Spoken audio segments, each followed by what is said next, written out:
Welcome, everybody, to a brand new Blu-ray and DVD out and about video today. And this week sees a con man, a grifter with all the hopes and dreams become his greatest fears in Nightmare Alley. Hitting store shelves along with The Dark Passenger is back for more death in a TV revival of Dexter New Blood.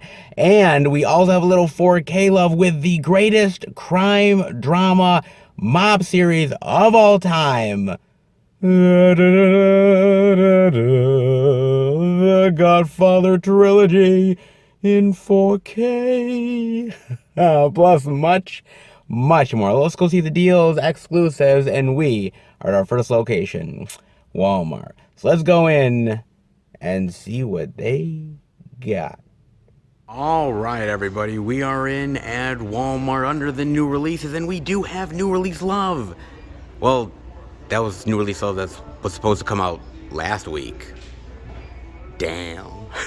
Yeah, other than that, there ain't nothing new about this week at all. The same old stuff. I'm not seeing Nightmare Alley. I'm not seeing Dexter New Blood. Damn it. Too early and too little, of course. Just like Walmart to go back to their old ways, huh? Of course it is.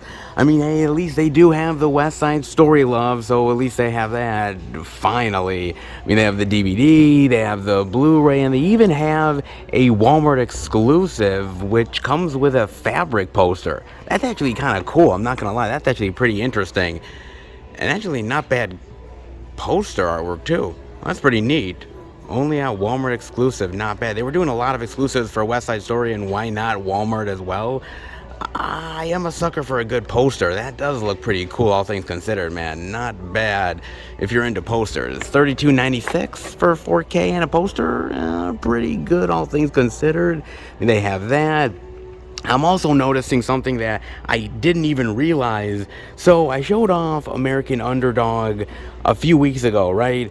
I had no idea, seriously, no idea that Walmart had an exclusive for American Underdog. Seriously, I don't think I've seen this yet. This is kind of interesting and unique. An only at Walmart exclusive journal. That's actually kind of interesting. Something you don't see every day. I mean, not a bad inspirational football movie, all things considered, but I didn't think this was ever going to get a Walmart exclusive. That's interesting, not going to lie. Not bad, actually, packaging either. That's pretty cool. I mean, they have that. And I didn't even realize that the DVD had slightly different artwork than the Blu-ray. I kind of dig that too, man. Jeez. When you finally see things in the stores, when they finally actually put out the damn things, you're kind of shocked. And American Underdog is one of them. Who'd have thought that the different artwork for the DVD and an only at Walmart exclusive love for this? I have to admit, I do actually appreciate what Walmart is doing. They're putting out more exclusive love. They haven't done that for a long time, but now with American Underdog, West Side Story, I'm liking the exclusive goodness. I'm glad they're getting back into the game. Not bad. I mean, some will be better than others, but I do appreciate the effort. That is for damn sure. Not bad. I mean, they have that. The Yellowstone love with an exclusive decal if you're into, the whole Yellowstone goodness, and I know a lot of you are. The Walmart exclusive for Matrix. I mean, they have a lot of great stuff here. I mean, even the Walmart exclusive for Eternals. They have some good media, just not exactly the new stuff. Well, of course. Maybe next week, like always. Well, hey, at least we saw something, and something is better than nothing, right? Definitely. Let's head out.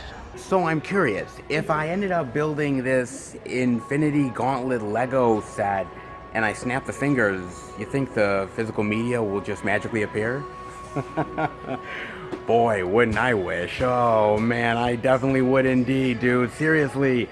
I mean, they were doing so good, and then they've dropped right back down to where they usually are. Literally, every week we see the releases from the previous week, and so on and so forth.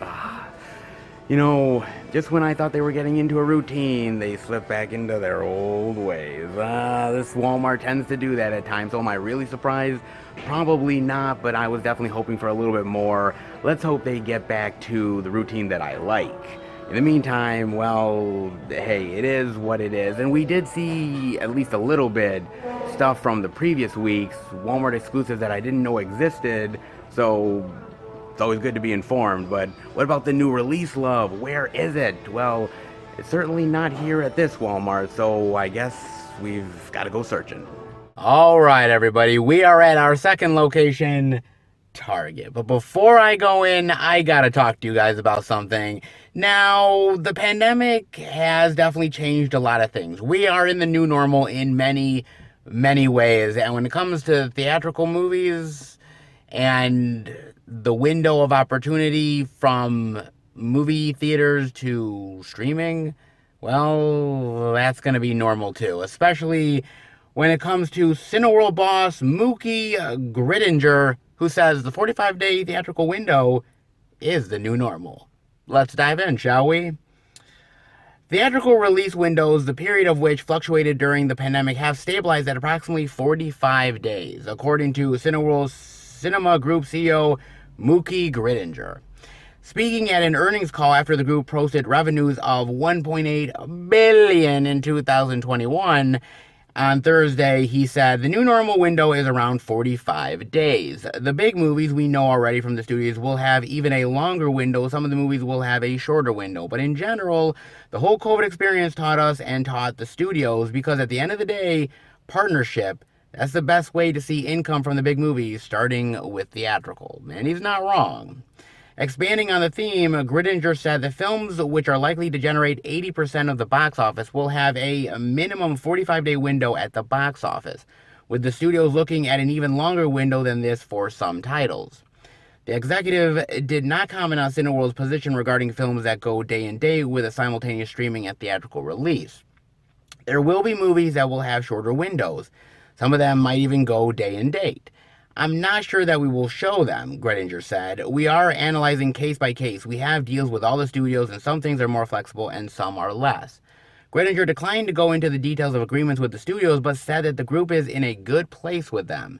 Going forward, Grettinger hoped for a return to normalcy with no COVID surprises. Well, let's hope. Let's hope indeed, man. But he's not entirely wrong, because nowadays, that's pretty much the guarantee, right? Is a 45-day window. Now, sometimes that changes, like a Spider-Man No Way Home. That made so much goddamn money at the box office, there was never going to be a 45-day window for that sumbitch, okay? There was never going to be, man. I mean, do you think theatrical places like Cineworld or Regal, Alamo Draft House, however you name it, do you seriously think that they were going to be like, yeah, we're not going to, get rid of Spider-Man now and put it on digital? Are you fucking kidding me? Like, yeah, no fucking way. That was never going to happen. But then there are certain movies that unfortunately don't get the type of love that they deserve at the box office, and it may just be easier to put it on the streaming service a little bit faster, on digital a little bit faster,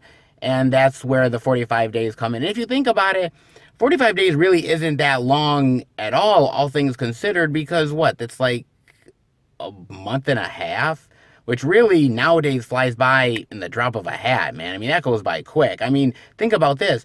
We're on the cusp of, in April, the fact that the Batman is coming on to HBO Max. That's wild. And I even had a friend of mine who's a coworker has not seen the Batman yet, and I'm like, dude, do you have access to HBO Max? And he's like, yeah. I said, well, dude, if you wait just a tiny bit longer, you're actually going to be seeing it on HBO Max. And he's like, oh shit, really? I said, yeah.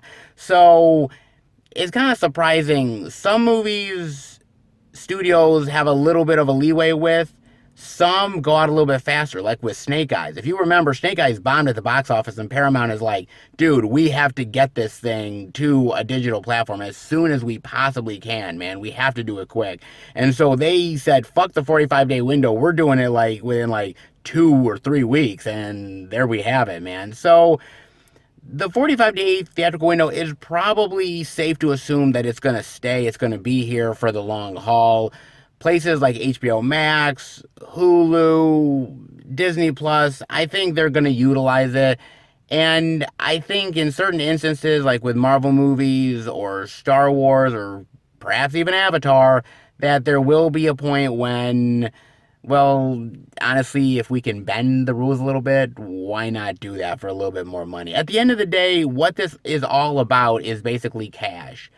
Money, do re mi, you name it, man. It is about the cash because if they can make more money doing a theatrical window for a little bit longer, they're going to do it. If they see the value of putting it on a streaming service a little bit faster and getting out of the theatrical window, then they're going to take that too. At the end of the day, is all about the Benjamins. It's all about the money aspect to it. And whether a movie is successful or not, it really is based off of a partnership between the theaters and the studios at the end of the day. And it really honestly is, man. And that partnership is really only good as the bond that they have together. And so the studios and the theatrical distributors really do have to work together in a big bad way to make a movie a success. And sometimes that's easier said than done. Sometimes it's very easy because the movie is that popular. Sometimes it takes a little bit more effort. But honestly, we need to get back to some sort of normalcy with theaters and studios together because right now we're still in a very weird way because we're not quite sure what movies are worth staying at the box office, what movies are worth letting go. And I think as time goes on, as we are starting to get more normal to the post-pandemic world, I think we're going to see a lot of changes to theaters, to studios, and to certain films that are either worth it to keep in the theater or not. And honestly, it seems like, at least with Cineworld, they're starting to at least kind of figure that out at this point. They understand that certain movies are not worth keeping in the movie theater because you're paying for the auditorium area, you're paying for the seating and everything like that. And if you're not getting the revenue from that, why keep that space going for a movie that isn't worth it? At the same time, if the movie is gaining a lot of money and it's been out for over a month, why stop the revenue from happening? So it's a case-by-case basis. It's not perfect. It's never going to be perfect. But at the end of the day, if we at least get some sort of consensus starting between the studios and the theater chains, and if we're at least able to have a good dialogue between the two, then at least that's a start. Look, I can't say that every movie is going to be equal, and I can't say that every theater chain and studio is going to get it right. There's some movies that really do deserve to stay in the theater longer, and there's other ones that were never given a chance that unfortunately get their legs cut out from under them. That's just the way of the world. It happened pre-pandemic, it's going to happen post-pandemic, but I think there's a way to get it right, and as long as that dialogue is starting, as long as we can at least have a consensus on a 45-day window, then we can go from there. It's not a perfect world, it's never going to be, but maybe at the end of the day, we can try to get as close to it as possible. A near perfect world where it satisfies everybody. Boy, wouldn't I wish. Wouldn't I wish indeed.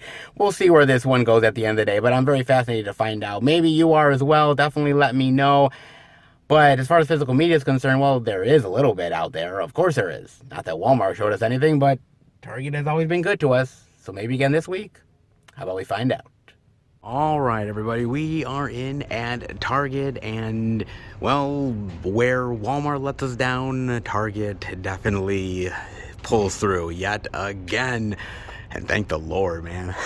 Let's dive in, shall we? The first thing I'm seeing, and that is the Blu-ray and digital of Nightmare Alley for $24.99, the DVD for $19.99, and I was very interested to check Nightmare Alley out. I did so through Amazon Prime. Why? Well, because I am a huge Guillermo del Toro fan. He is one of my favorite directors of all time, easily in the top 10, if not the top 5. Love that guy so much and his work. Very unique, fantasy-based, but always with a spin of reality to it that keeps it somewhat grounded to a certain level or two. Definitely love what he does, and I'm like thinking, oh my god, a new Guillermo del Toro flick? I said, oh man, I've definitely got to watch it. But then again, I heard mixed things. Some people praised it, some people were like, yeah, it's not all that great. And so I'm like, oh no, a bad Guillermo del Toro film? how is that even possible? But I figured, look, I'm gonna take the gamble because I like the director so much, and the cast is amazing. I mean, Bradley Cooper, Kate Blanchett, Ron Perlman, Rooney Mara, and so many other people. Richard Jenkins. I mean, the cast is absolutely phenomenal here. So, with a great director and a great cast, you can't go wrong, right? Well, you hope. So I watched it, and basically it's about this con man, grifter, played by Cooper, who ends up joining this carnival, and he's fascinated by it and all the people around it and learning the tricks of the trade, and he ends up stealing one of the acts for himself, finds one of the chicks he's intrigued by in the carnival, runs away, so to speak, and does his own solo act, going into the real world, out of the carnival. And the lies and the deception get even deeper than he can ever possibly imagine. Oh, man. I gotta tell you, this movie is not as simple as black and white. There's a lot of gray to it, and it's really fascinating and really unique. And I think the first thing to really talk about is the acting, because it's just that damn good, man. I mean, Bradley Cooper is fantastic here, playing the lead of a man that you want to trust but can't quite trust the way you want to. It's really shady and deceptive, and he does a really great job of playing both sides of the coin. And of course, let's not forget about Kate Blanchett. Oh my God, absolutely stunning and gorgeous and conniving at the same time. She just draws you in. You're intrigued by her, you're fascinated by her, and you want to trust her, but also you know that she's no good. You know she's not, man.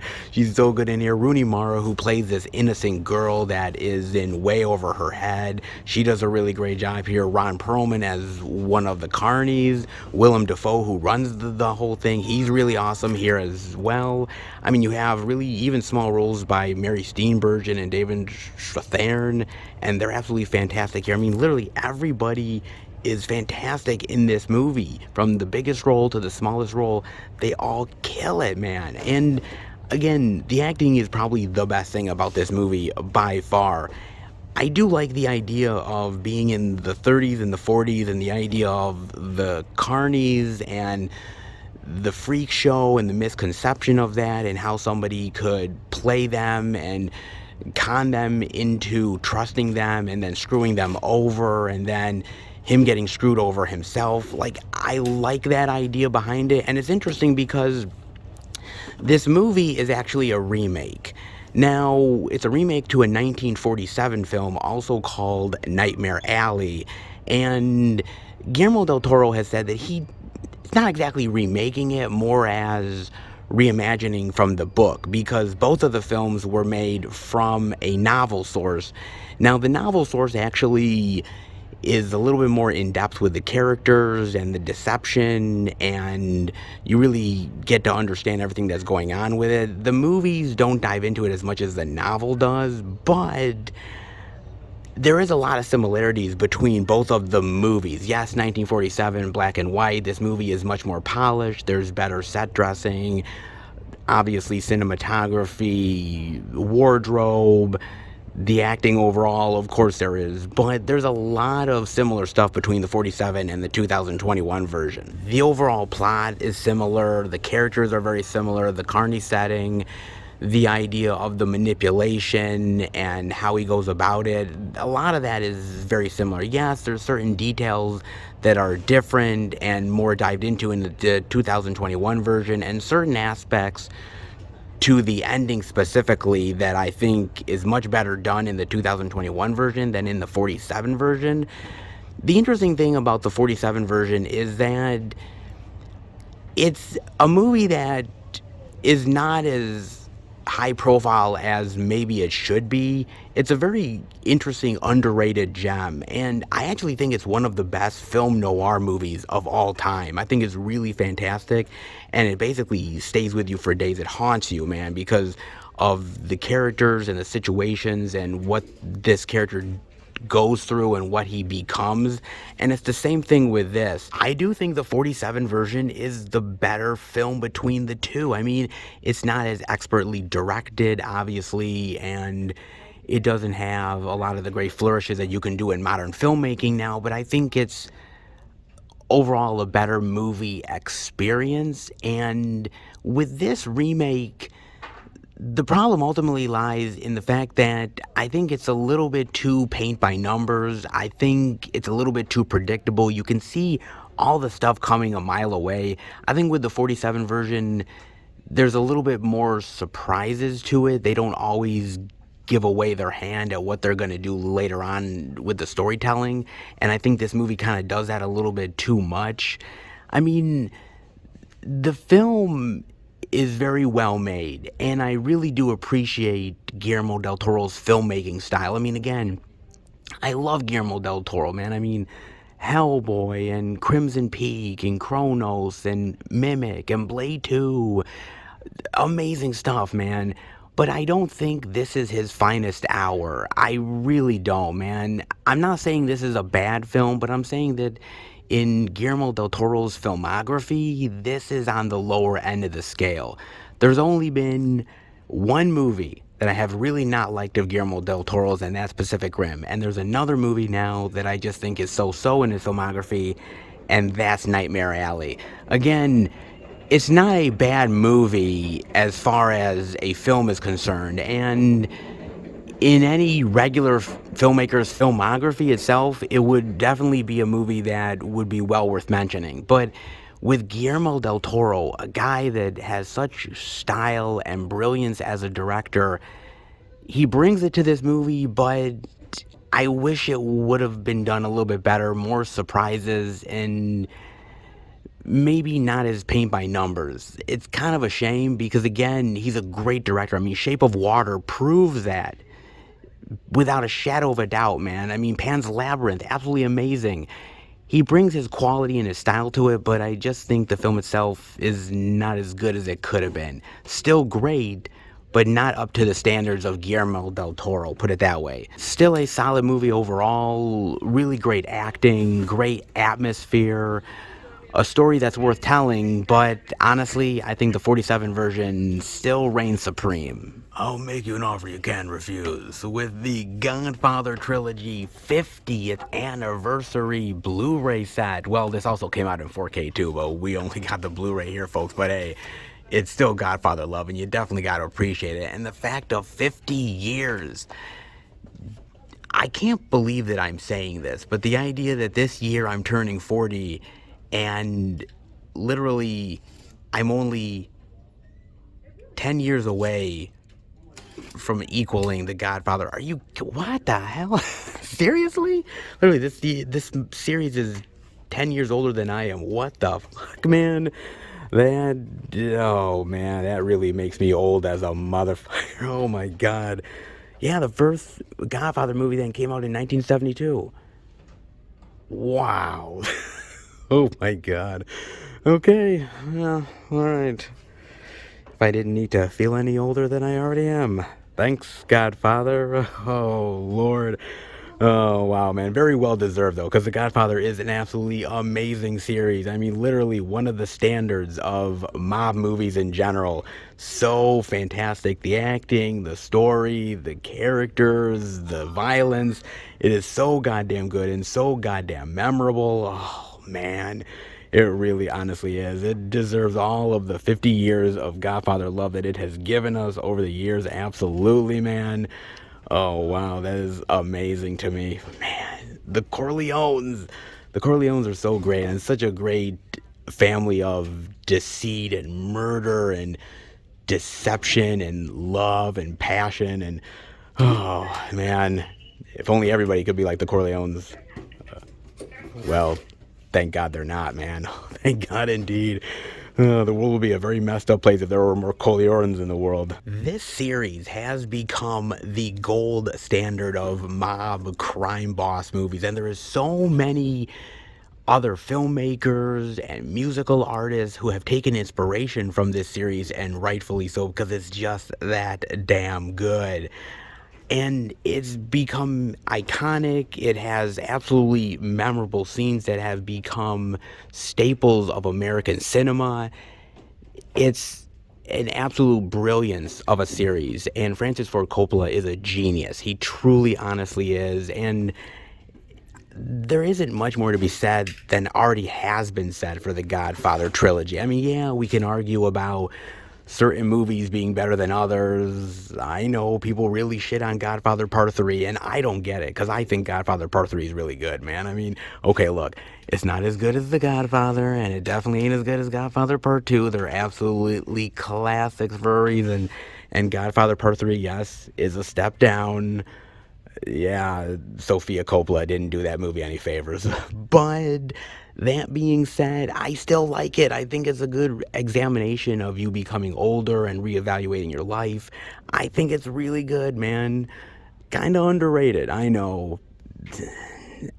I might be wrong. Well, I'm in the minority, put it that way, but I'm okay with being in the minority at times, and this is one of them. Not bad at all, man. If you have not dived into The Godfather, first of all, what are you doing with your life, man? This is one of the best series of all time. It deserves to be seen. There are certain movies out there that are essential viewing, and The Godfather is absolutely one of them, man. There's a reason why it's quoted ad nauseum, man, because really it's just that iconic, and it deserves all the love. And the 50 years of Godfather goodness, amazing.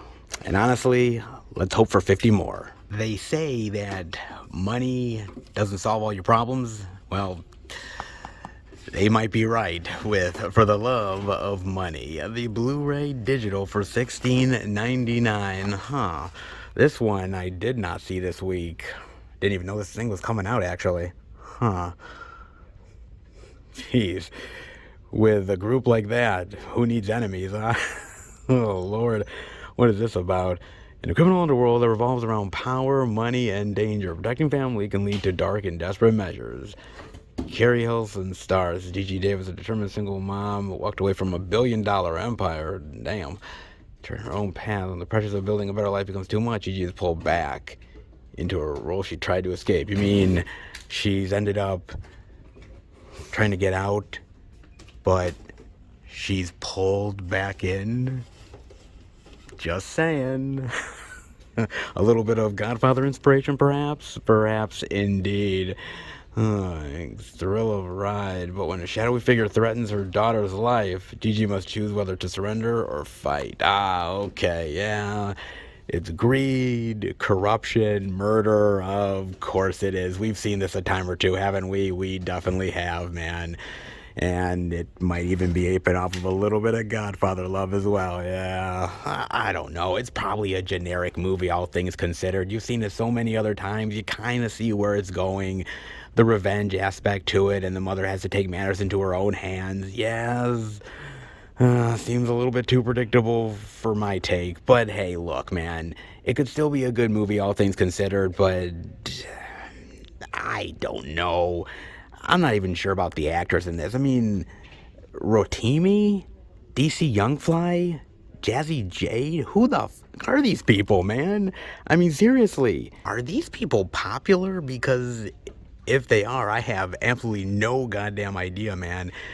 Maybe they are in the rapping world, hip-hop, perhaps? Circles that I don't necessarily go towards, I'm not gonna lie, man. And doesn't it seem like a lot of artists and entertainers are influenced by The Godfather? They really are, man. For some reason, that is the movie that they really love, man. And that's the one that really wants to get them into movie making and being an actor. Sometimes they're good, like Ice Cube and Ice-T. Hell, I'll even give Snoop Dogg a little bit of love, man. He's not half bad. I mean, then again, they're Soul Plane, but then again, everybody sucked in that movie, so I can't blame them. But I don't know.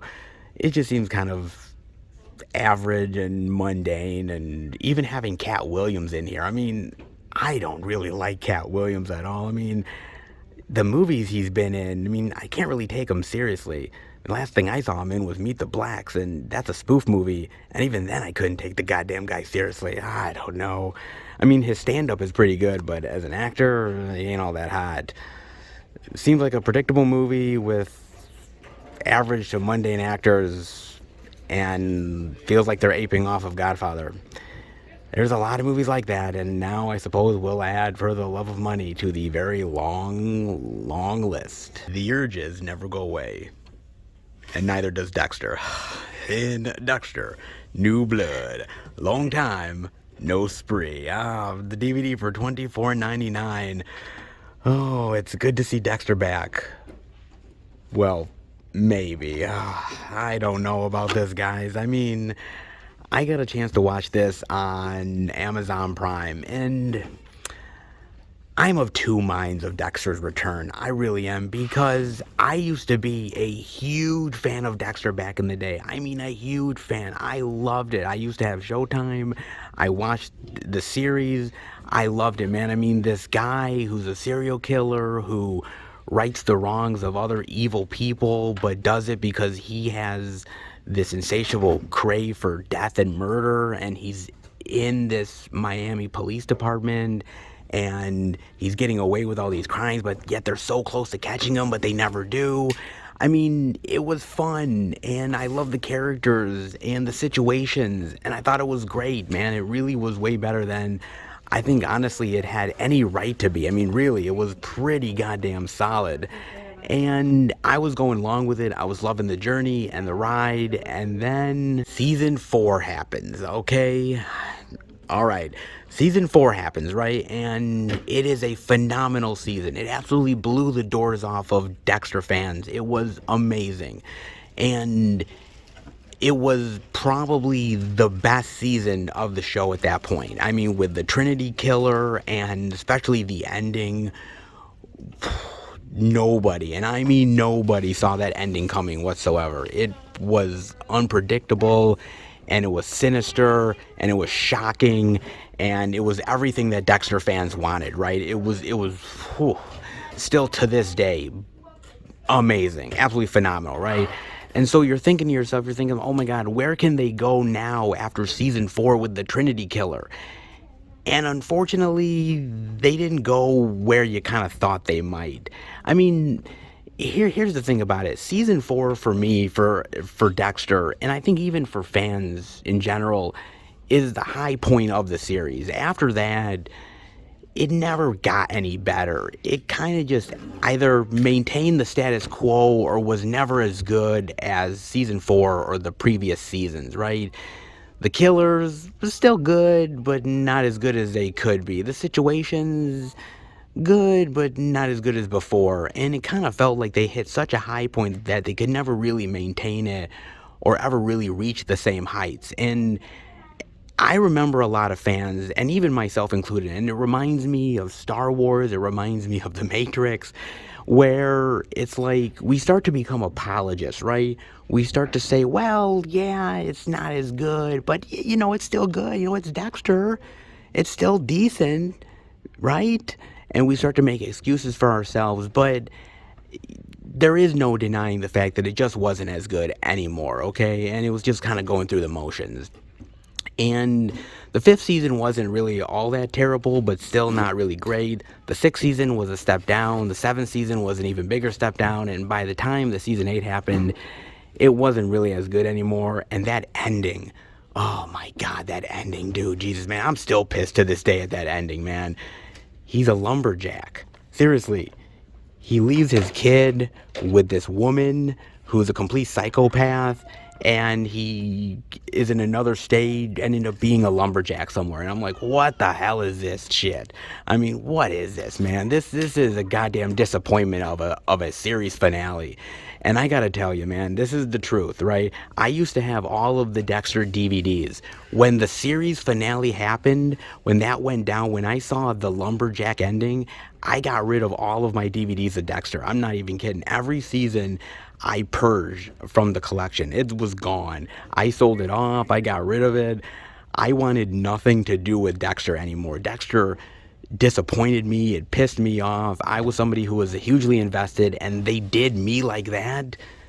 Oh man, dude, they screwed me sideways. Okay, I'm not even gonna lie. And so I was done. I mean, they didn't stick the landing. They screwed it all up, and for me, I wasn't having any of it. So here I thought, no more Dexter, right? I mean, it's disappointed the fans. Michael C. Hall has left. The producers have split.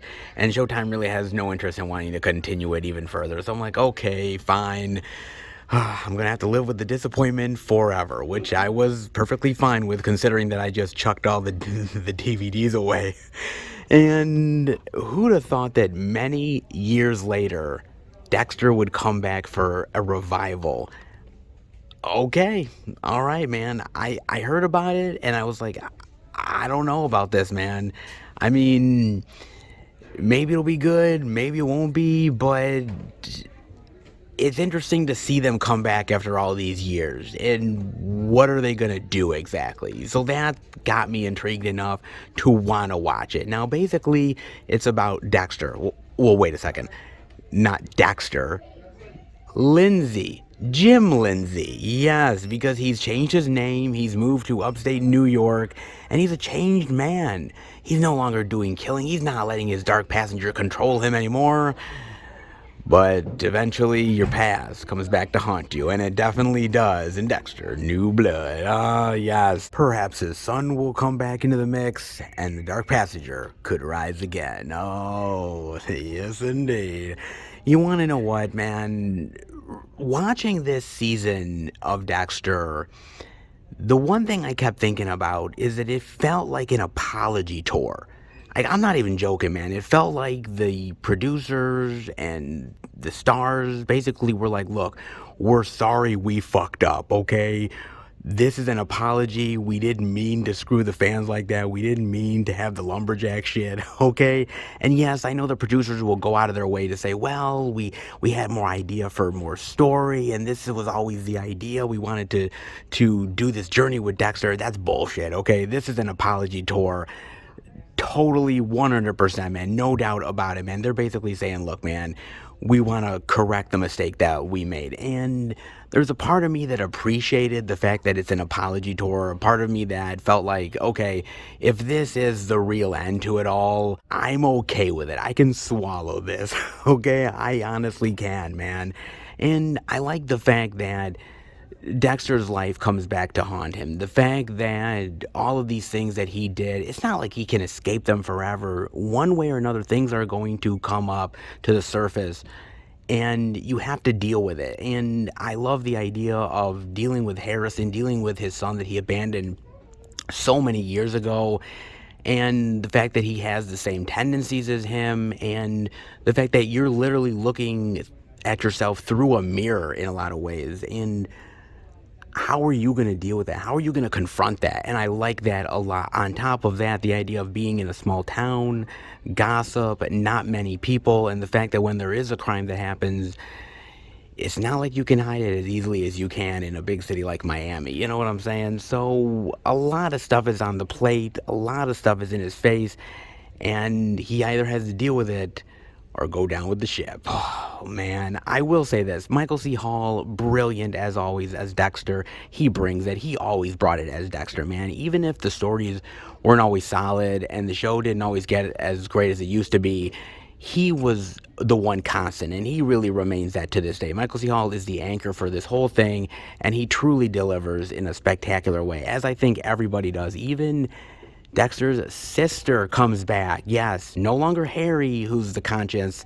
It's the sister. And I like that. The idea that she's challenging him, scolding him, and trying to still teach him right from wrong in a very sisterly, in-your-face type of way. I mean, even though it's still his conscience, it's his own mind that's really telling him this, just in the form of his sister. And I thought that was a really great way to go about it.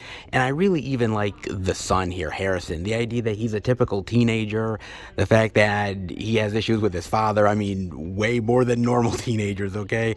And the idea that he has these dark tendencies and that there's evil brewing under the surface. I like that a lot. And I like the idea of the whole father and son angle. The sins of the father will affect the sons. I appreciate that.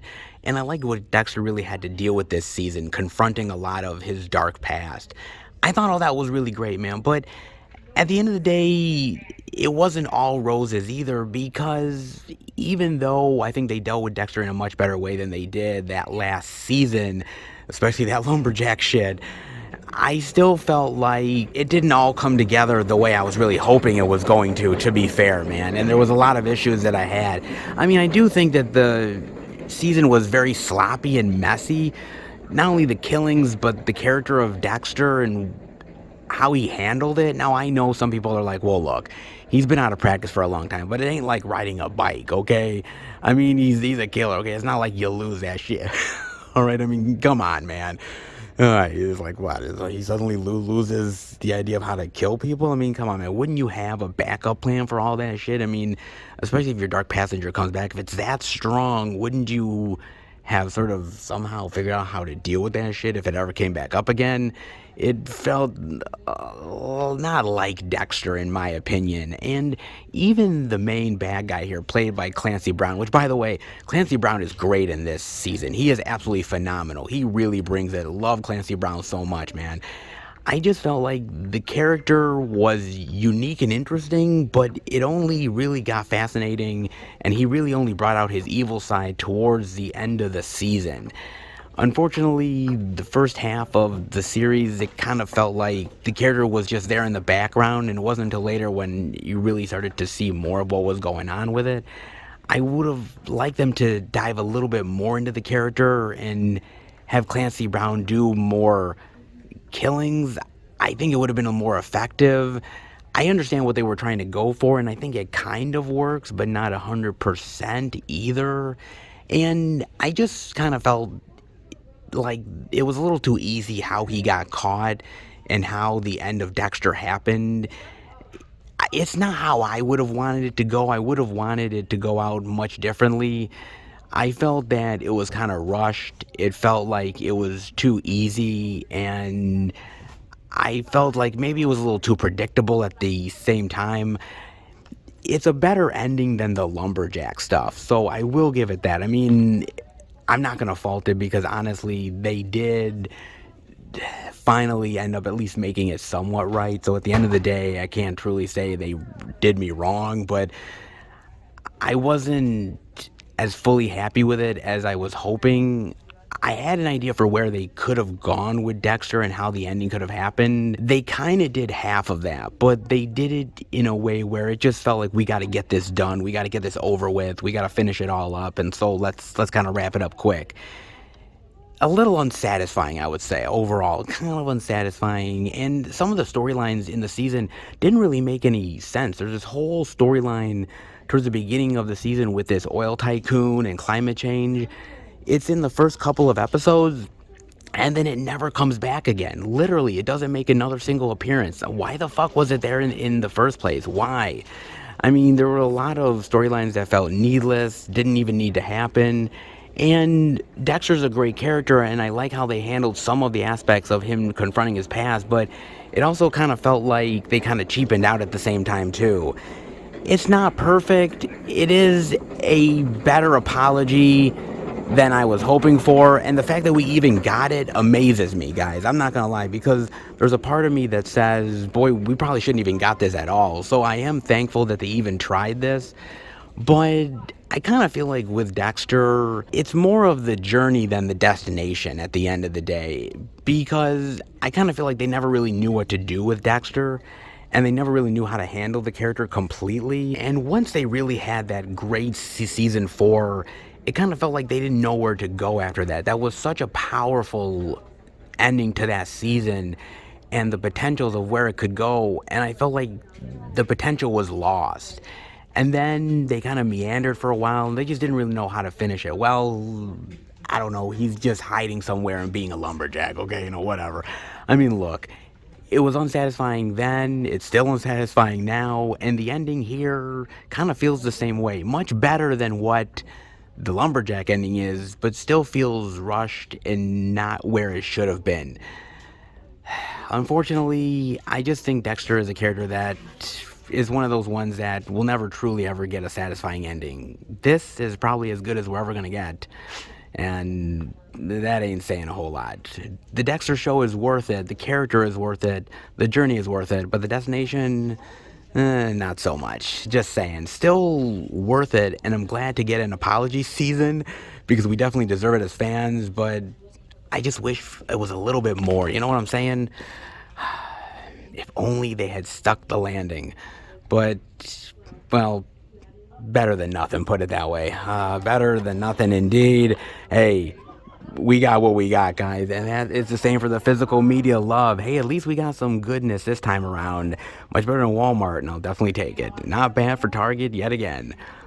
Let's head out. Of course, Target had the physical media goodies this week. I mean, come on, guys. They have been holding it down for quite a while now, and we definitely needed all the help we could get because after Walmart screwed us over like a motherfucker, here I am thinking to myself, wait a second. Boy, if we don't get the Target love this week, boy, it's going to be pretty goddamn sad. And thankfully, they pulled through yet again like they have time and time and time again. New release love, a TV goodness, and a little Godfather love. Yes, indeed, they had it all. I mean, it's not crazy plentiful, all things considered, but there is physical media love out there, and I wanted to see it. And thank God for Target at times, because, boy, we definitely do. Certain weeks where if Target doesn't come through, boy, it's a sad state of affairs. And thankfully, they have been doing their due diligence in a big bad way, and I absolutely appreciate it. I know you guys do as well. Oh yes, thank God for Target, and Lord knows we couldn't even say that a couple years ago, but now, oh, we definitely can. Thank you.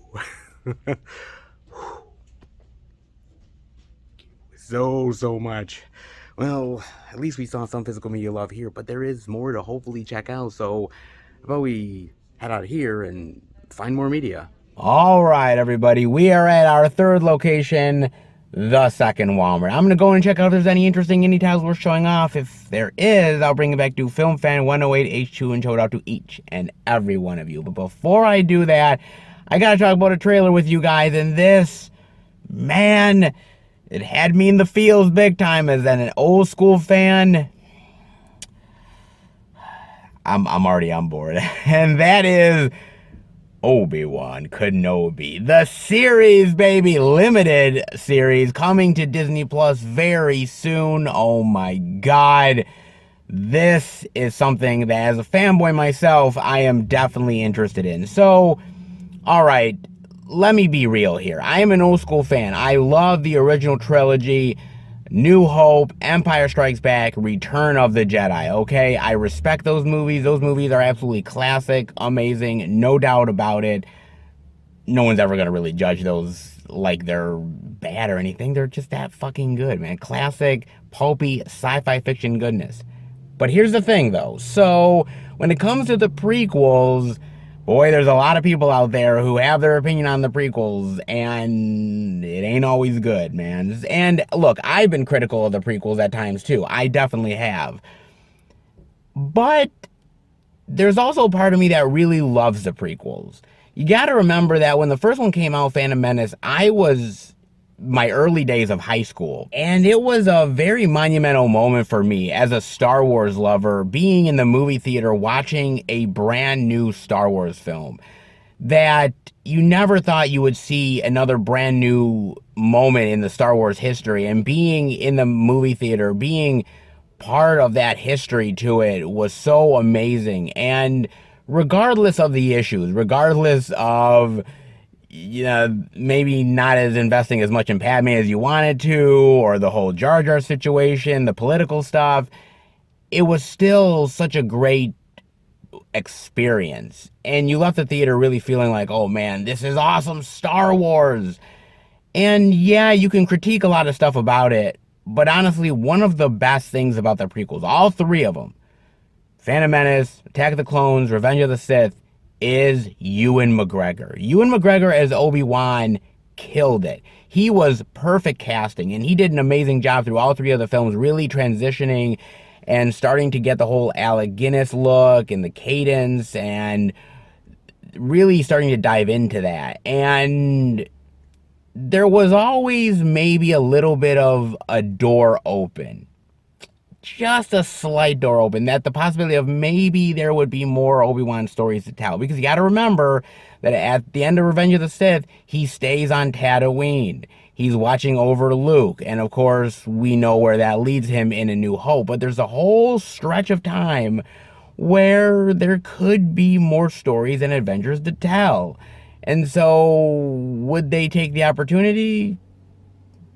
You damn right they did. Oh, they definitely did, man. And I'm hooked. I really am. Because Star Wars to me, especially the sequels and maybe some of the live action stuff, at times hasn't always felt like Star Wars to me. There's moments like in The Mandalorian where it feels like Star Wars, right?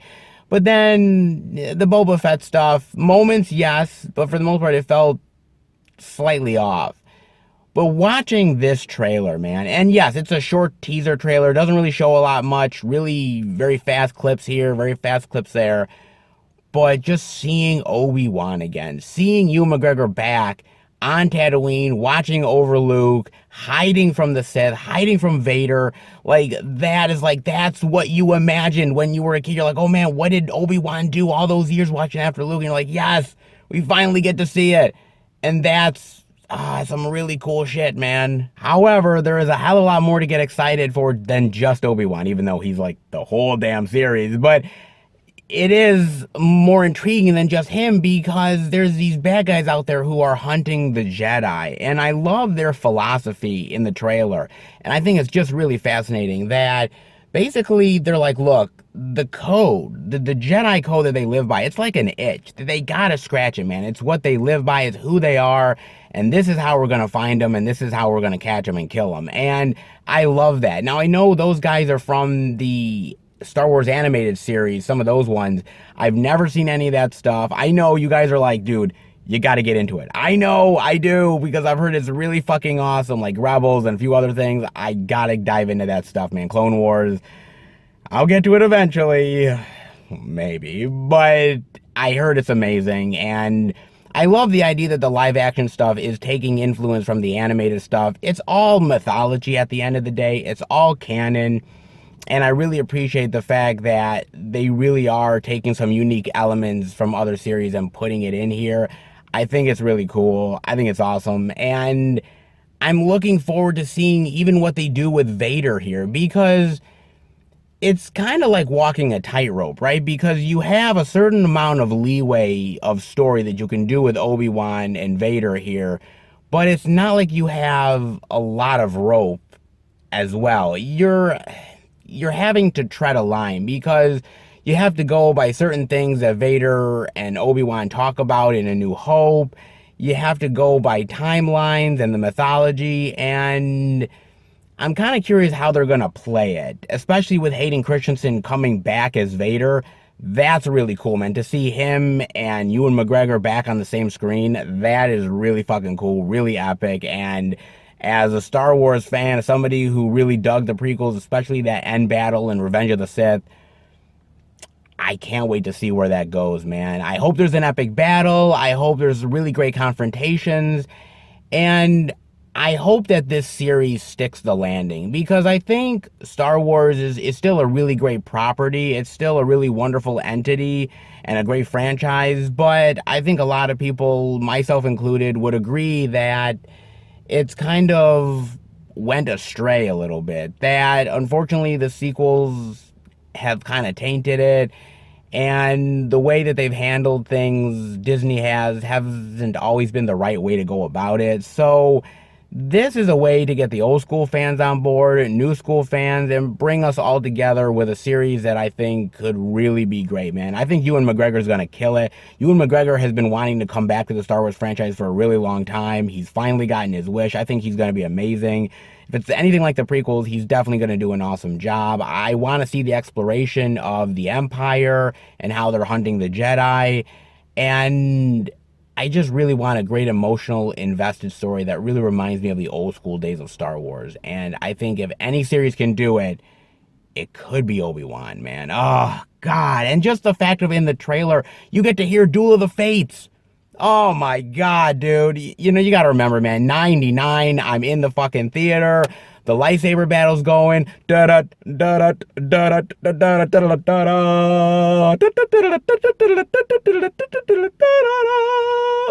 I mean, come on, man. That shit is epic. And so hearing in the trailer, man, it got me right in the heart. It got me in my head. I'm like, oh man, you got me, dude. Oh, shit, man. Please don't disappoint me. Please, man. Oh, Lord. I'm hoping for not disappointment. I'm hoping for a really great, amazing series that really reminds me of the glory of Star Wars. Let's hope it happens, man. Let's hope it happens indeed. Well, I guess we'll just have to wait to find out, won't we? Let me know what you think about that. I'm definitely excited, but that's just me. Let me know your opinions on that. But in the meantime, let's head into the second Walmart. Hopefully, some interesting goodies to check out. All right, everybody, we are in at the second Walmart, and this week, well, we've seen a little bit of physical media at one place. As far as Walmart is concerned, well, the first Walmart struck out big time, but hey, we usually have a lot of luck here at the second Walmart, right? All the indie weirdness. Yeah, think again. I'm serious, man. They have nothing new out this week. They do not have any new release love. They do not have even the indie weirdness and oddities either. What is up with Walmart this week? Seriously, I mean, some weeks are better than others, fair enough, but we get something here, but we got nothing at either of the Walmarts at all. I mean, maybe it's a late truck, maybe the employees don't care. I mean, I can make up an excuse, but honestly, sometimes Walmart is just lacking in their physical media love. You know what I'm saying? Of course it is. When I want to see something, that's when they don't have any goddamn thing. Of course not. Well, hate to say it, but Walmart is stinking up the joint this week. We got nothing to show off, but, well, doesn't mean we can't find more physical media. Let's just hope the next location actually shows stuff off, because we really, really need it. All right, everybody, we are at our fourth and final location. And when it comes to physical media love, if you don't show the beast a little love, you won't get love back. You know what I'm saying? Oh, I definitely know that you do. So you know where we are. We are at none other than Best Buy the Beast. Best Buy, baby. Oh, indeed we are, man. And, well, we've had some physical media here, some physical media there, some interesting stuff worth talking about. So what does Best Buy have in store? Maybe the new release love, maybe exclusives, maybe surprises. Well, it's always a surprise going into Best Buy, not knowing exactly what you'll find, but let's hope this week is quite plentiful. Well, maybe. Hope to the physical media gods, but how about we go in and see what we got? All right, everybody, we are in at Best Buy under the new releases, and new release love is what we got. Oh, indeed we do, with Dexter New Blood, the Blu-ray for $29.99, the Steelbook love? Holy shit. I was not expecting Steelbook goodness for Dexter, baby. Wow, that's pretty cool, man. Look at that. Look at those piercing eyes. I would not want to meet this man in a dark alley. That's for damn sure. Whoa, that's cool. Holy shit, man. For all you Dexter lovers out there, this is pretty sweet, man. I mean, I like this with the blood and the trash bag and everything, but this is pretty fucking sweet, dude. This is pretty fucking cool, man. Whoa, that's nice. You know, as a Dexter lover, I'll always have a soft spot in my heart for Dexter. I will, okay? Because it was a series that was unique, unlike any other, and it really had a lot of wonderful twists and turns that you never saw coming, and always at the end of every season, even this one, you start to get that anticipation, that sort of butterflies in your stomach of you don't know what's going to happen and you're on the edge of your seat. And that was always one of the wonderful things about Dexter overall. I mean, can I see them doing another season of Dexter? Honestly, the way it ends, no, but then again, they could continue with the son. And if they do, I'd be very curious to see where they go with that. It's an intriguing idea. I'm not sure whether they would do it or not, but I'd be on board for it. I will say this. Spoilers, okay? Spoilers for Dexter New Blood. So if you don't want to hear about it, move past this part. But the way Dexter dies, he gets shot by his own son. And it's sort of poetic justice in a lot of ways, right? Because I always kind of felt like Dexter had to die by someone that he loved, someone's hand, so to speak, and he did it through his son, and I get that. I think it works for the most part, but I think the way they did it, unfortunately, was a little sloppy at moments. It kind of felt like they were rushing it a little bit too much. And I think the overall storyline between him and the son, I felt like it didn't really get good towards the end of the series is when it was really starting to sort of be more impactful. But by that point, it was too little too late, maybe. But I think that way for the whole season. I mean, the killer wasn't really good until towards the end. The relationship with the son and Dexter wasn't really good until the end. The whole thing with him getting caught by the cop felt really rushed in the final episode of the season. And to me, it felt like this season was more of an exploration of Dexter as a character than it was ever about a plot about his son or a new killer in the town. And as that, I think it works. But as a satisfying ending, as a tying up all the loose ends, I don't think it quite worked out that way. And I would have much rather liked it, at least in my opinion, if Dexter, yes, went out by his son's hand, but maybe have him on the table. Maybe pull a Dexter on Dexter himself, right? Have him on the table, wrapped in plastic, with all of his victims around him, and the idea that his son is the one that does the deed. That he's the one that maybe carries on the legacy, so to speak. Who knows whether he'll do it different, who knows if he'll be good or bad, but the fact that he continues on with that wicked legacy, I think that would have been kind of intriguing to me overall. I think it would have been unique. Him just shooting him, it didn't really feel right to me. It felt like a lost opportunity overall. And which ending do I like better? Do I like the fact that he gets shot and killed, or do I like the lumberjack ending? Now, I hate the lumberjack ending, okay? I'm going to be real. But I also think this one where he gets shot is a little unsatisfying and a little too quick. I think maybe, now that I really think about it, maybe I kind of am just a little bit okay with the lumberjack ending. And the reason why I say that is because at least he's out there, right? He's out there somewhere in the world. He could be in your town and you never even know it. I like the idea of evil lurking where you just never know where it's going to end up next. It's hard to end something like Dexter. It's hard to end a show like this, man. I mean, TV shows have a monumental task of how to end it, right? And end it the right way, because especially if you're a show that's very high profile, very popular, the more you go on, the more people start to question, maybe you should have not been on as long. And then they start to be like, well, if you went on for this long, hopefully you have a plan in place. And if you don't have a plan in place, hopefully you've at least figured out some way to make it satisfying towards the end. And there's not many shows that have ever really stuck the landing.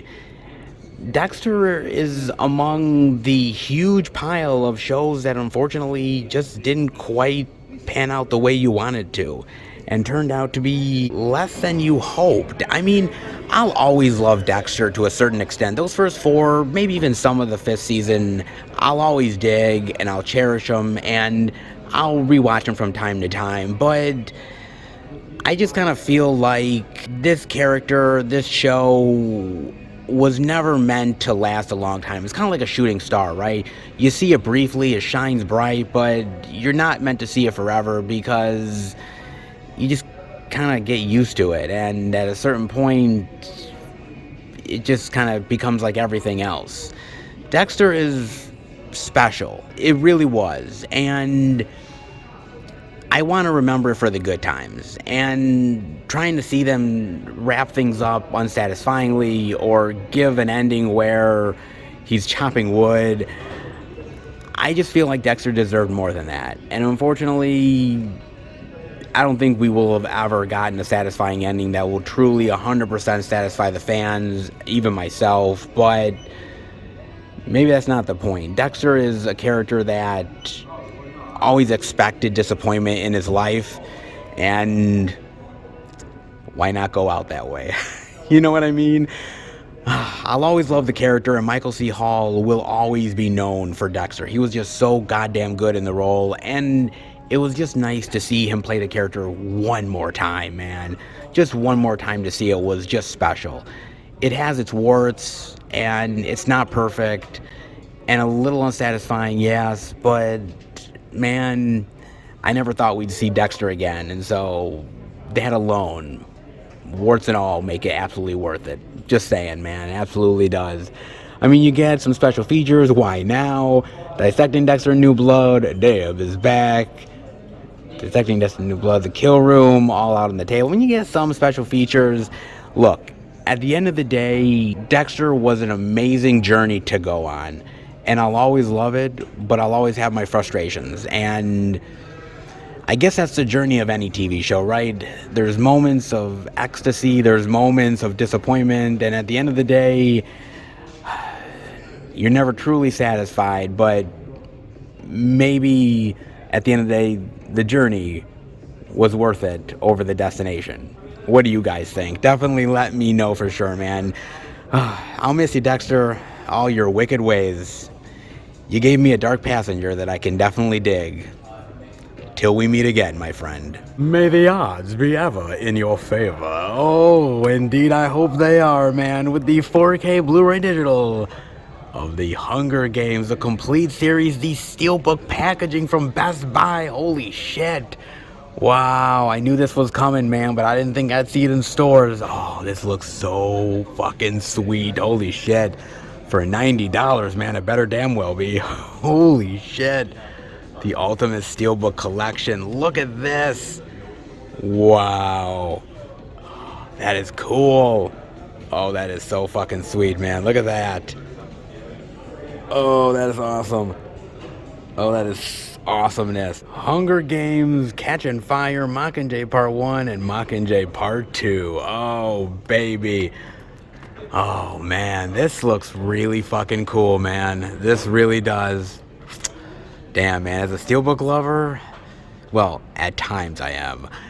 That's really tasty. Oh, it really is. Oh, man, and I gotta admit, I do really love this series. It's not perfect, all things considered, but I definitely love what they did with this. I mean, mind you, I never read the books, okay? So I don't know how the books are. I just dive into the movies. And so I was kind of like, okay, it's sort of like, you know, fighting for survival, you know, kids versus kids. I'm thinking like, oh yeah, battle royale, but young adult. And it ended up kind of being that way, futuristic style, and it works really well. The characters are really intriguing and well-rounded. I love Katniss. I think Jennifer Lawrence killed it in this series. I think Woody Harrelson was fucking awesome here. I think everyone's great. Donald Sutherland plays an amazing fucking bad guy. And this was a great turn of his, man. He's old, but he's evil and conniving. Oh, man. Just because you're old doesn't mean that you don't have a trick or two up your sleeve, and he definitely does, man. I love the futuristic setting. I love the overall world, the costumes, and the architecture, and the weaponry.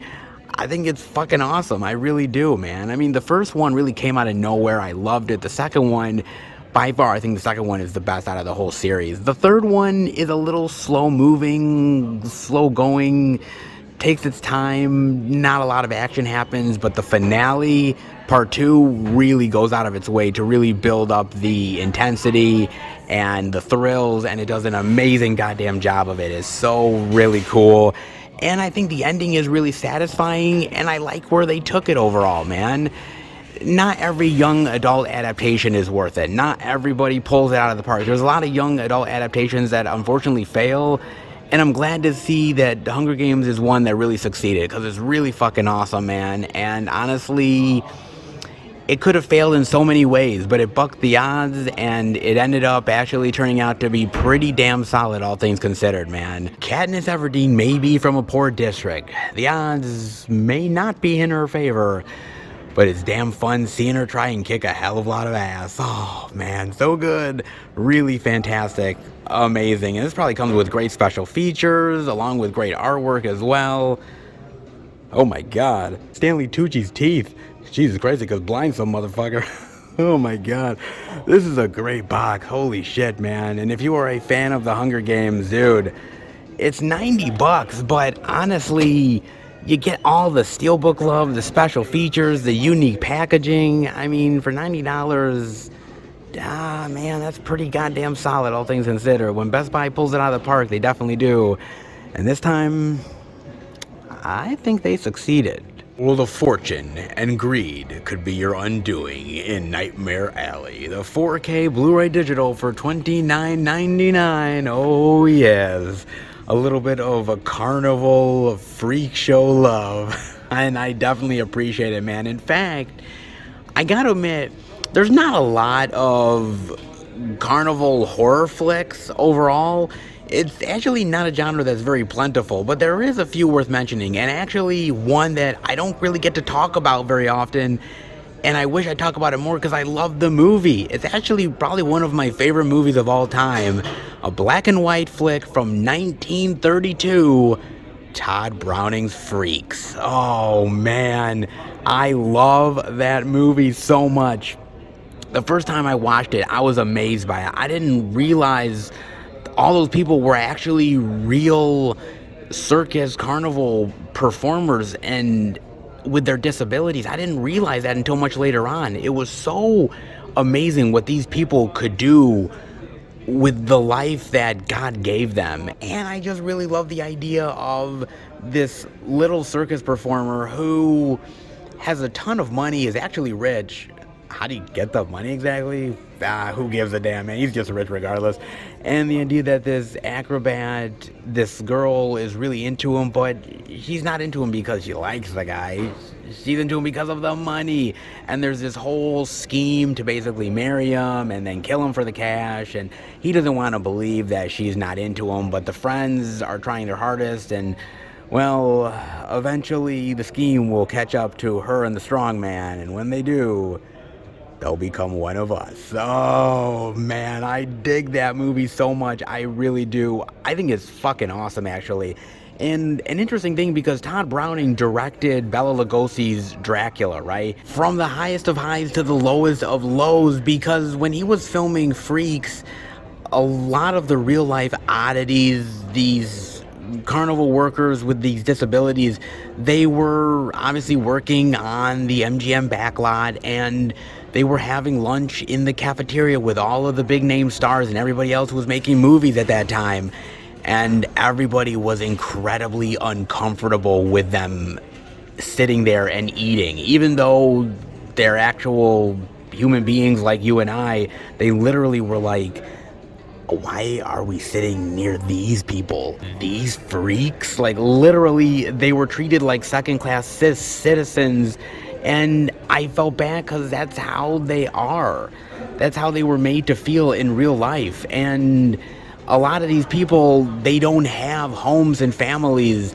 The carnival is their family. And it's so fascinating and interesting to me, that movie. I mean, there's one guy that literally rolls a cigarette with his feet. Man, that's fucking phenomenal. There's one dude where they're chasing the acrobat chick, and this one dude has this knife in his mouth. He has no legs. He has no arms. He's just literally flopping around in the mud going after her. And I'm like, what the fuck is he going to do with the knife? What the hell?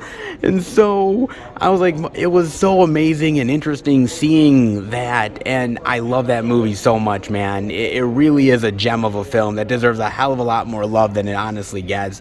But there is more out there. I mean, there's Carnival of Souls, which I definitely appreciate. That's a pretty good one. You could say The Funhouse to a certain extent. Yeah, I suppose you could. That one's not bad. I mean, Hellfest, there is that one with the carnival to it.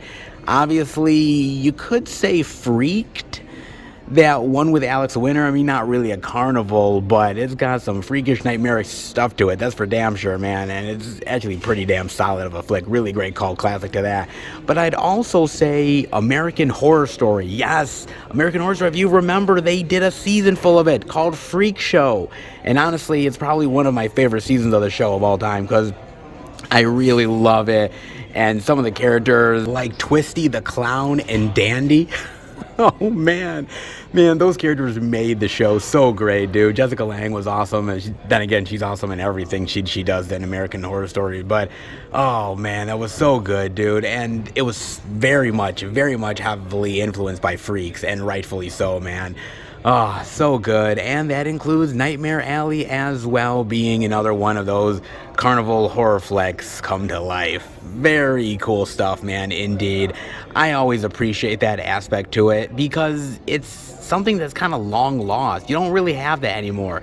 If you do, it's very rare, man. And it would be cool to go back in time to like the 30s and 40s and experience that. Go to these carnivals and experience the wonders of the world, man. You know, the bearded lady, the geek, and all that stuff, right? I mean, my God, man, what a crazy time! I tell you, I love exploring it in movie form, and probably just as fascinating in real life. It would be very, very unique indeed, man. But I always love that type of aspect when they bring it to a movie, and I think Nightmare Alley did it pretty well, all things considered. But I still like that 47 version more. I just think it's a better, well-told story. I think they took a lot of the elements from the book and pared it down into a way that made it into a great movie format. This movie is 2.5 hours long. It doesn't need to be that long. It feels kind of bloated at times.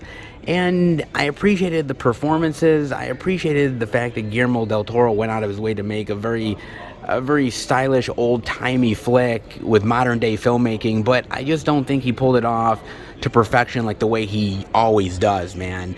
I'll always love Guillermo del Toro. I'll always love these movies about carnivals and oddities, and it fits Guillermo del Toro's personality, but I just don't think this was exactly the 100% right fit. You know, it's kind of interesting because we always talk about remaking classics and everything, and people say, well, remake the lesser-known stuff, and yeah, you can, but also there's a reason why it wasn't successful in the first place, or it's lesser known. It's sort of faded away from time. The storytelling opportunities are not as plentiful, and this is a reason why. Nightmare Alley was really great for 47, was really great for the time period that it came out. To try to replicate that, it wasn't really all that successful. Mind you, the trailer didn't really do it any favors. The pandemic, of course, and it got delayed, and it got a lackluster release, so there was a lot of things working against this movie, unfortunately, and I feel bad for Guillermo del Toro because you can really feel the passion that he's trying to put into this movie and really doing a lot to make this a worthy reimagining of the book. And the idea that, in fact, if you look this up, something I didn't know, the fact that Guillermo del Toro dealt with these type of people, dealt with hucksters in his life when his father ended up getting kidnapped by the Mexican cartel, and the idea that these people came to his family and his mother and pretended like they could feel the father and the husband's spirit and that they could track him down. He actually dealt with this. This is real life shit that he actually dealt with, so he understands the material. I just wish it would have been more in an original form instead of a remake capacity. That's what I hope. I love Guillermo del Toro, and I will watch anything that he makes. Absolutely. No matter what it is, I will watch it. But there are certain times where I think to myself, well, maybe that wasn't the best result of your efforts. And this is one of those times. Again, it's a good curiosity, but it didn't quite stick the landing the way I hoped. Let's hope for unique entries in the future for Mr. Del Toro, and I know we're absolutely going to get him, man. But it's an interesting movie. It has some really great moments to it, but I think the 47 version, at least to me, is still king. And honestly, if you ever get a chance, it's actually on Criterion. There's a Blu-ray of it from the Criterion collection. So if you ever get a chance, watch it. It's nice to sort of compare originals to the remakes, and in this case, it's a worthy exploration, dare I say. Sometimes remakes are better than the originals, sometimes originals are better, sometimes they're unique companions. This time around, companions, yes, but the old style works just as well as the new style, and in this case, I tend to agree with that statement. Not bad overall, I suppose.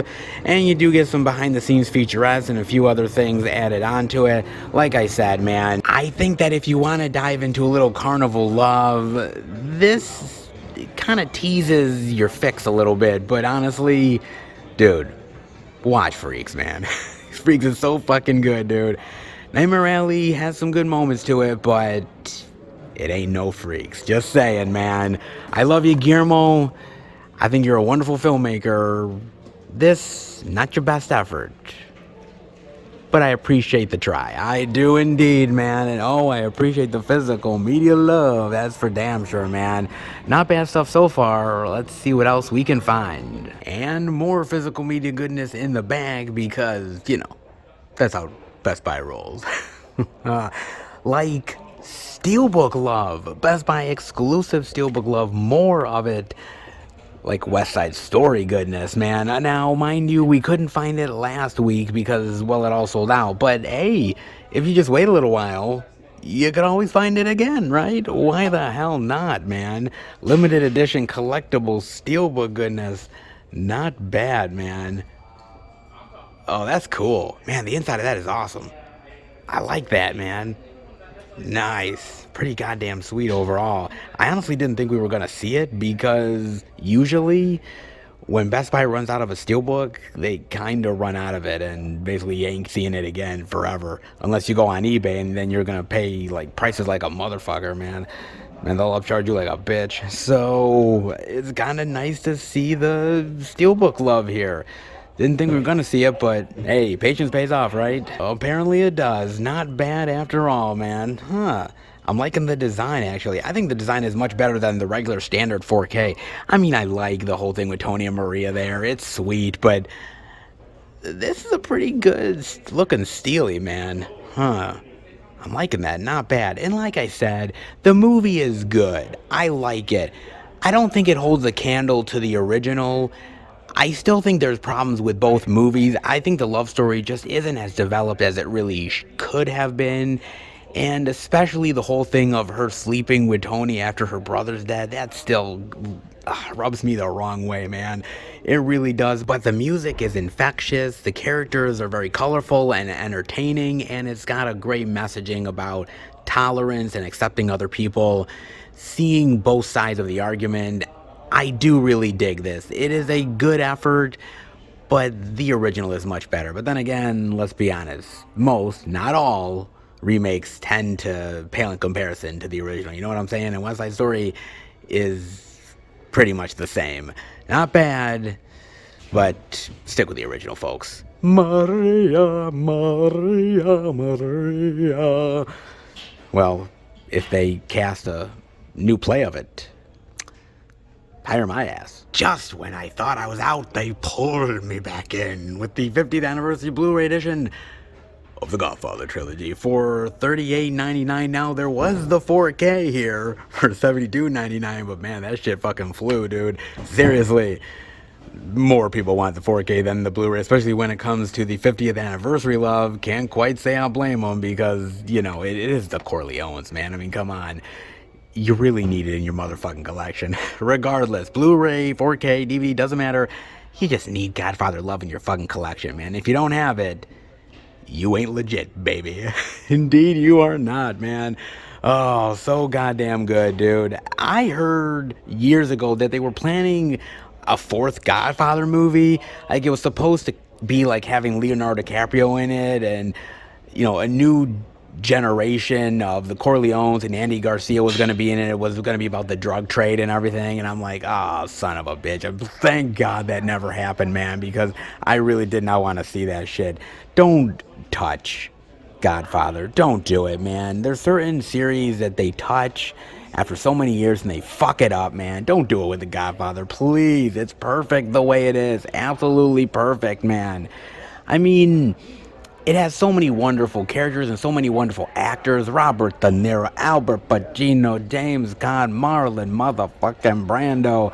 I mean, it's got so many really great characters and actors in there, and you can only really make it once, right? I mean, seriously, there is certain movies out there that transcend time, no matter when they were made. And The Godfather is one of those movies that literally, no matter what year you lived in, when you first saw it. Doesn't matter 50 years from now when you watch The Godfather. It will still be iconic, still be legendary because it's relatable of a story about a family and the struggles and fighting for honor and those are timeless themes that never go away. And The Godfather really exploited those themes in an amazing fashion. And I think it still works brilliantly to this very day. All three of the films, seeing the old guard leave, the new guard come up, the struggles and the difficulties and trying to maintain the honor of the family, and then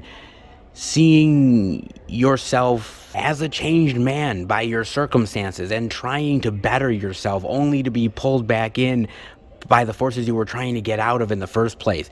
Amazing stuff here. And there's certain trilogies that just are amazing and make an impact on your life, like Back to the Future trilogy or the Indiana Jones trilogy. The Godfather trilogy is one of the best trilogies of all time and maintains that to this day.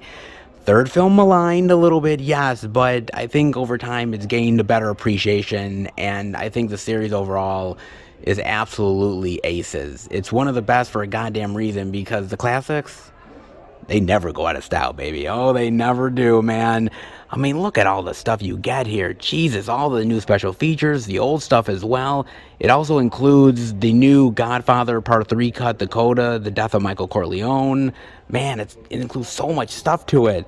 This is a mega set to have, man. And anybody worth their weight in gold who loves movies, who is a movie fan, this is essential to the collection, no matter who the hell you are. They do have the Blu-ray digital of Nightmare Alley for $24.99, but not the Steelbook goodness. I knew they had Steelbook goodness this week at Best Buy for Nightmare Alley, but we didn't find it up front and we didn't find it in the back here either.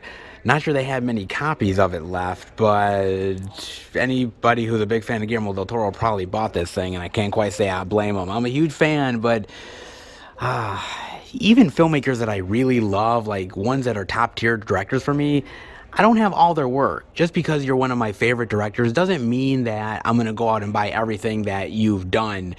I still have to like the movie at the end of the day. My collection is a reflection of me and the movies that I love. And to have something I don't like in there, what's really the point? You know what I mean? But I get it. If you're a Guillermo del Toro fan, you want it because you love the dude.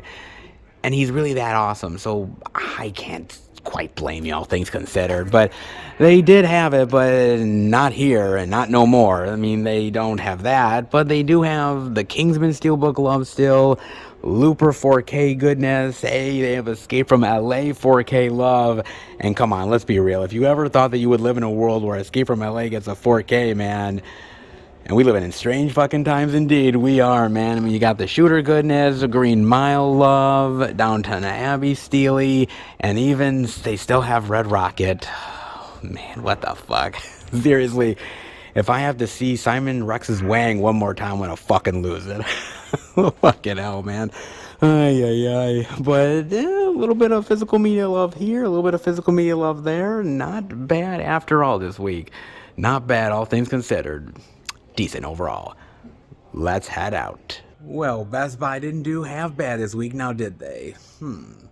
Not too shabby after all. I mean, look, it does pay to pray to the physical media gods, because eventually they will send you a little beast love, and they definitely did this week. I mean, come on, you've got the Steelbook goodies, you've got the new release goodness as well. I mean, mind you, okay, we didn't see all the new release goodness because they still don't have that 4K of Godfather. Yeah. I think that's flying off the shelves big time, guys, and I can't quite say I blame them. We'll eventually find it. Patience will pay off. For the moment, boy, people are loving the Corleone family on 4K, aren't they? Yeah, they definitely are, man. I can't quite say I blame them. Fair enough. I'll find it one of these damn days. But for the most part, hey, Best Buy definitely did their due diligence with physical media, and of course, that makes me a very happy boy. Of course it does. Hopefully it does for you too. But how about we head home and finish this crazy ride? Alright, everybody, that'll do it for the Blu-ray and DVD out and about video this week. And, well, some places had nothing, some places had a decent amount. Yeah, it was just one of those type of weeks, guys. Yeah, I hate to say it was, but that didn't mean that there wasn't a lot of physical media love we're checking out. There was. It just happened to be a little bit more of an effort than usual. Of course, it always is, man. Nothing is guaranteed when it comes to physical media goodness, especially in the stores. But we did the best we could, guys. We still showed off all the goodies, all the new release love. And we still got to see a few things that were a little unique at the same time. Not bad overall, dare I say. Not the craziest plentiful of weeks, but let's be real. Not every week is going to be golden. There are some weeks that are going to be a little bit of a challenge, but this week still had some physical media love worth definitely diving into. Hopefully you guys picked up something good. If you did, definitely let me know. As far as I'm concerned, well, I actually did pick up a release over at Best Buy. Crazy enough, I actually did, all things considered. And that is one that you guys might not expect, because I picked up a 4K upgrade release of Silence of the Lambs. Hello, Clarice. Oh, man. Okay, so this was at Best Buy. Now, occasionally, Best Buy will carry some Kino Lorber titles, which, by the way, as a fan of boutique label love, I always appreciate. And yes, it's an upgrade, but also kind of like a companion, because I own the Criterion release of Silence of the Lambs. It's not like I'm getting rid of that release. I'm keeping it because it's got some really unique special features that is not on this release that I definitely want to keep. But I wanted this movie in 4K from Kino because I love the movie that much, man. I think Anthony Hopkins is amazing as Hannibal Lecter. Jodie Foster is, oh God, absolutely mind-blowing as Clarice Starling. And I just love the idea of a killer on the loose and her having to really get this other killer's advice. And I really like the dynamic between the two, the mind games, the cat and mouse. I think is really amazing and really awesome and still holds up to this day. And by the way, Kino Lorber, when it comes to the 4K game, is no slouch. They've been doing an amazing job as of late, and this is another one of those ones where I've seen reviews on it. People have really said, my God, how amazing it looks. And so if you're gonna double dip, so to speak, or triple dip, you might as well do it with titles that you really love. And Silence of the Lambs is one that I definitely dig in a big bad way. I love the artwork here, and it's nice to show labels a little bit of love from time to time, especially Kino, who is doing such a fantastic and awesome job as of late. It's nice to definitely show the appreciation, and I definitely thought it would be worth it to do so. So why not pick it up, man? Double dip? I'll definitely take it. Not bad, baby. If you've never seen Silence of the Lambs, what the hell are you doing, man? Get up on this. It's so goddamn good, man. Great thriller, dude. Great, amazing stuff. So I picked that up at Best Buy. That was like a completely unexpected thing I was not expecting to get, but the slipcover was in good condition, and I'm like, oh, I love myself some Silence of the Lambs, so I had to pick it up, man. So, well worth it to add to the collection, some extra 4K love. But that is not all, because I also got a package in the mail, and this one, ooh, baby. This one is a package I was definitely anticipating. A little bit of Vinegar Syndrome love. Oh, yeah, man. Vinegar Syndrome, baby. I love my Vincent. Oh, I do. Don't we all? Let's be real, man. These two titles, they are unique. One is more Sybil Danning love. And by the way, goddamn do I love Sybil Danning. Okay, I'm a huge fan of Sybil. And this one is one I've always heard about, but I've never seen. But I'm a fan of these type of films, and I've gotten into them in recent years, and to add another one to the collection is definitely one I definitely dig, especially if it includes Sybil Danning. I mean, that's a no-brainer, folks. That one I definitely wanted, and a documentary that I've been wanting to watch for a really long time. As a fan of this franchise, to see it from a certain actor's perspective is something that I definitely dig. And so, as far as partner labels go, this was one that I definitely wanted to dive into in a big bad way. So, man, two great titles that I definitely want to check out, and I think are definitely worthy to add to the collection. But you guys will not get to find out exactly what I picked up until eventually showing off the March pickups, which, oh man, boutique label goodness, new release love, 4K love as well. Oh, pretty good. Ain't gonna lie, man. Oh, it's gonna be great. And, you know, any time that you add some more Vincent love to your collection is never a bad thing, indeed. Never bad at all, man. Oh, so good, dude. Love my Vinegar Syndrome, man. So I'm so happy to finally get this in the mail. And on top of that, a little bit of Kino Lorber 4K goodness as well.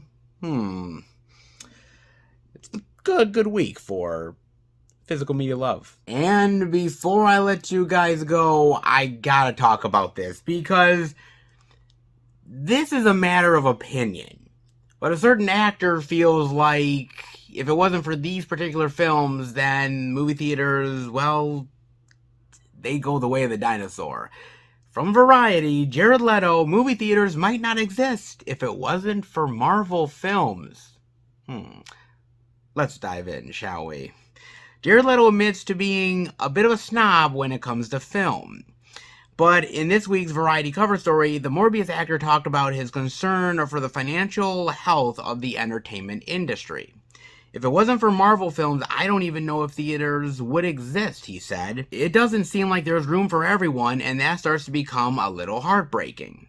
COVID-19 has only accelerated the movie-going trend in favor of superhero spectacles and away from mostly everything else.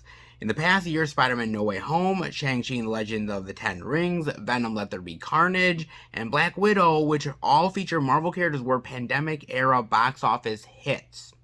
At the same time, acclaimed movies in other genres like West Side Story, In the Heights, and The Last Duel fell flat in the theaters. I also have gratitude for these movies because they're keeping cinema alive, he says, in reference to comic book adaptations.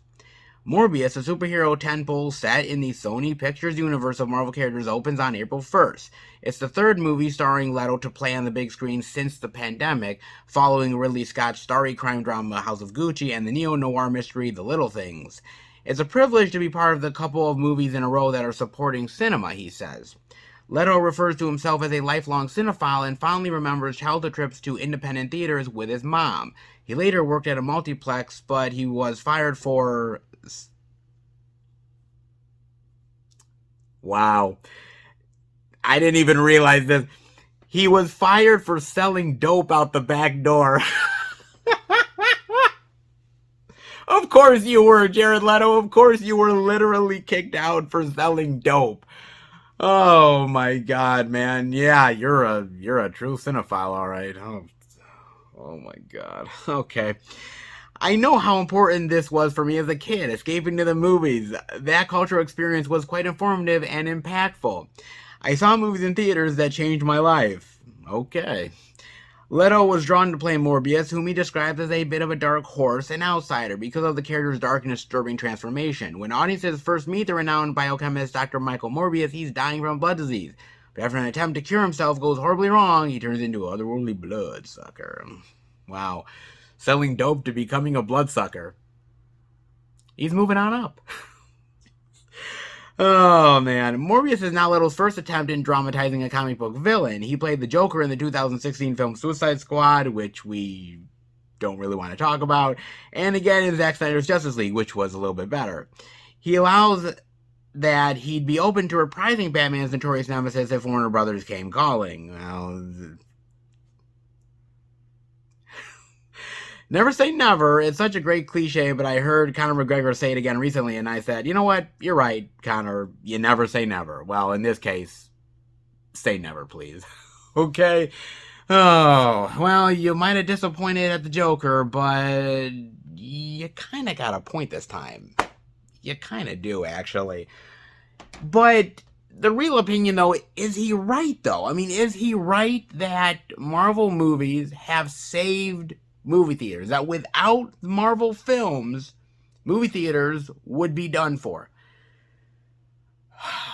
This is tricky, because on one hand, I kind of agree with Jared on this. I kind of do, because if you think about it, when COVID-19 happened, when everything was shut down or pretty much practically non-existent, what was the one thing that kept people's interest? It was Marvel films. It was the Shang-Chis. It was the Black Widows. It was Spider-Man No Way Home. And in some ways, They were movies that either kick-started people's interest to get back into watching movies, and perhaps even trying to go to the theater to see it on the big screen and have that experience.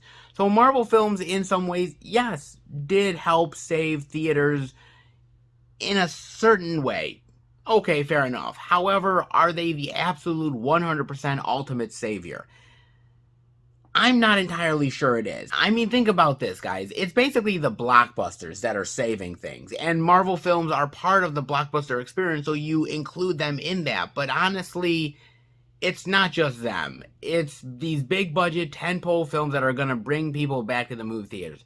It's not just that. You think of something like Ghostbusters Afterlife. That was marketed really well. That was peak interest for fans. You look at something coming up this year like Avatar or Jurassic World Dominion. Those are movies that are not something to sneeze at. You look at other movies, the DC stuff, like The Batman. That's not Marvel, and yes, maybe it hasn't done as well as Spider-Man No Way Home, but it really did pretty darn well, all things considered, man. And there's still a lot of interest in the Batman, and there's talks of obviously doing a sequel, so it's the blockbusters that are getting people back in the seats. It's not exactly just Marvel that's doing it, but Marvel is part of the formula at the end of the day. I think superhero movies have been driving the box office for a really long time. If you look back all the way to 2008, you look at movies like The Dark Knight, you look at Iron Man, you look at those movies, those are movies that really helped the box office at that particular moment in time. And since then, it's only grown over a long period, man. You look at even way back in 2000 with the first X-Men film that really piqued people's interest. Obviously, 2002 with Spider-Man. And so it's not like this trend is new. It's not like Marvel films have just started to save the box office and just started to be the revelatory change that really is bringing butts in the seats. It's happened for a long time, pre-pandemic, and it will happen post-pandemic as well. So they've always been reliable to one extent or another. But then again, the argument that everything works is not exactly true either, because you look at something like The Eternals. Now, I'm not saying that The Eternals is bad. I'm just saying that that didn't do as well simply because, you know, you got to tell a good, intriguing story with intriguing characters and an exciting movie that's going to have people talking. Eternals didn't quite do that. It's still a solid movie, but it's not on the level of some of these other blockbusters that Marvel has had. At the same time, look, Sony is aping off of the Marvel films in a big bad way. Morbius is one of them. And of course Jared Leto has to say this, right? Because he's doing press for Morbius, right? So he's got to say, Marvel films have saved the day. Because he's promoting a Marvel movie, for Christ's sake. So what else is he going to say? Is he going to say, well, geez, Marvel films haven't really saved anything. I mean, they're okay films, but, you know, they're not the be-all, end-all. If he wants more of sequel money, you bet your ass he's going to be talking about Marvel in a great way. Come on, man. Seriously, okay? That's a fucking no-brainer, man. But I do feel like there is a certain amount of pressure that is on Marvel now. And if Marvel does not deliver every single time, that is gonna hurt the brand eventually. Look, I do think that people want to go see Marvel movies. They want to talk about it at the water cooler. They want to not be spoiled by anything, so they want to go immediately. They stay for the credits, want to see every little bit of the movie so that, you know, they can talk about all the interesting theories and you name it. And so there is a certain appeal to those movies that has become a formula that other films have aped off of. So in some ways, Marvel has changed the game for the theater experience. But do I think they are the be-all, end-all for the savior of Hollywood, for the savior of movie theaters? No, I don't think that. But I think, unfortunately, we've become a little bit too reliable on Marvel films as well. We've become a little bit too reliable on the superhero films. And this article even goes out of its way to talk about, obviously, The Last Duel and West Side Story and a lot of these other movies that didn't do very well at the box office. And it's unfortunate because I feel like people are really only going to the movie theater now for these big spectacle action extravaganza films. And if you are not one of those films, then it gets even harder to get in the door. And that's becoming more evident with every single month that we're seeing these films come out, and some just frankly fall flat on their face. And this is another problem. Yes, Marvel is the savior now, but what happens in 5 years' time, right? Because we've talked about this in the past of these mid budget movies not getting a chance to go to the theaters anymore. They're all going to streaming. And now, even these big budget productions like a West Side Story that cost 100 to 200 million, The Last Duel, all these big epic films, if they're failing at the box office, then studios end up saying, well, the only things we're really going to invest in is huge, gigantic, spectacle, CGI laden blockbusters, these superhero films, and those are the ones that are going to make the money. And a lot of these more blockbuster artsy films are not getting people in the door. And that means that they're not going to put it in movie theaters. That means that the theatrical experience for those films are even lessened more than they already are. And you lose a certain sense of the big screen experience with these films that would benefit. I mean, look, I love my 55-inch TV, right? I fucking love it to death. The sound quality and the 4K, I love it. But there is nothing that beats the theatrical experience, being in a movie theater with the crowd and the sound and the immersive, just collective experience of feeling a movie and feeling the emotion of it.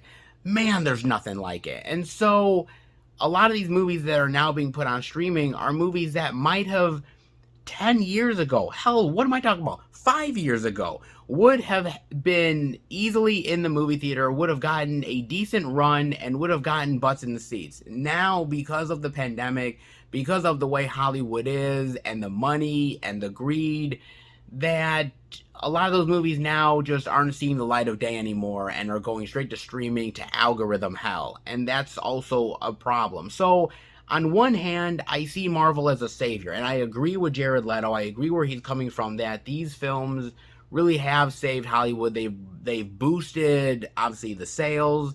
They've boosted people going to the movie theater and obviously buying the popcorn and the concessions and obviously helping theaters out in a time of need. 100% agree. But at the same time, I do feel like in the long run, that may eventually hurt movie theaters, because studios will only see certain big blockbuster films as being movie theater worthy.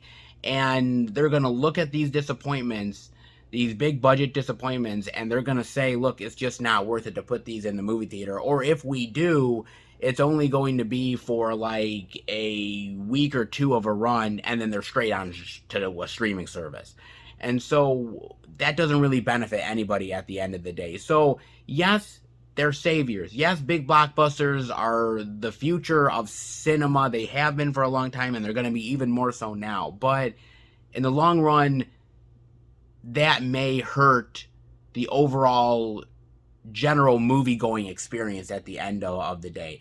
When you go to a movie theater, there's so many options. You can watch a big blockbuster. You can watch a romance movie. You can watch a drama or a thriller or a horror flick. There are so many options. Well, back in the day there used to be. But now that is slowly shrinking more and more and more and more. And if you think about it, more with the overall 30 to 45 day window to go up onto a digital platform, that's even less so. Because sometimes if a movie doesn't perform well within, let's say, the first 2 weeks, it's gone. It's out of a movie theater, and then it's right onto a digital platform. So a lot of these studios, if you're not making the bank really fast, then you're out the door even faster. And so I'm just saying, man, nowadays we're putting so much money into these movies, 200, 300, 400 million, man. And that is a hefty price. And a lot of those movies have to make back their overall budget threefold in order to even be profitable.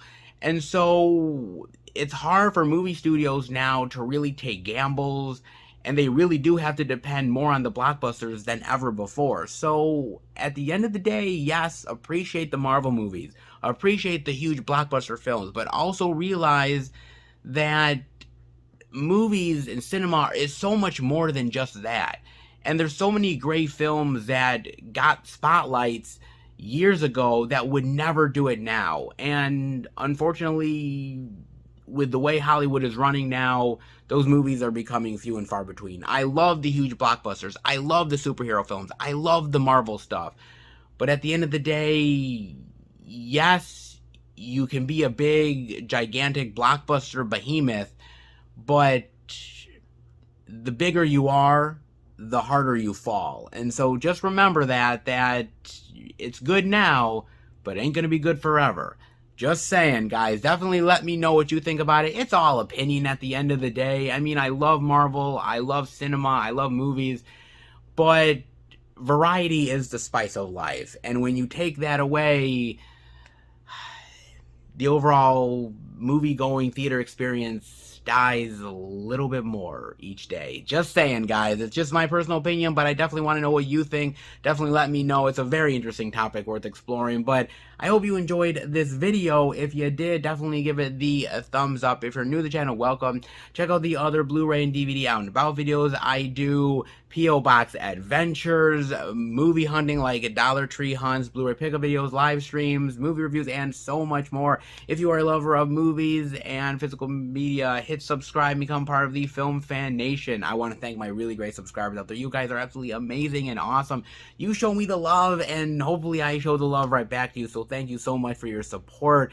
Click that notification bell so you'll be notified every single time that I make a video. Keep up to date with everything I'm doing through Instagram, Twitter, and Facebook. FilmFan108, keep up to date with everything I'm doing, plus special pictures and videos I do from time to time on social media as well. And if you want to send the channel any movie-related goodness, physical media, movie posters, care packages, you can do it. It is not expected, but it's definitely appreciated.